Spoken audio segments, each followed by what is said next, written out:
ગુજરાતમાં હાલ કાળઝાળ ગરમીને કારણે આકાશમાંથી જાણે આગ વરસી રહી છે।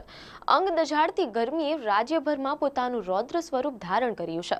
હવામાન વિભાગની નવીનતમ આગાહી મુજબ આગામી 48 કલાક રાજ્ય માટે અત્યંત ભયાનક સાબિત થઈ શકે છે। શું તમે આકરી ગરમીનો સામનો કરવા તૈયાર છો?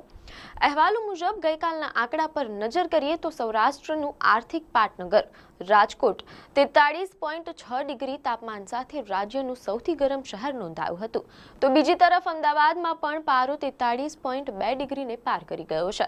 વધતા તાપમાનને કારણે બપોરના સમયે રસ્તાઓ પર સ્વયંભૂ કર્ફ્યુ જેવો માહોલ જોવા મળી રહ્યો છે।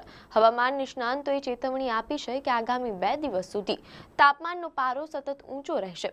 અમદાવાદમાં ગરમી 44 ડિગ્રીને વટાવી જાય તેવી શક્યતા છે।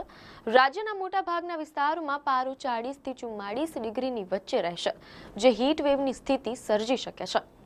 આવી જ ન્યૂઝ અપડેટ માટે ધ લોકસત્તા પેજને ફોલો કરો।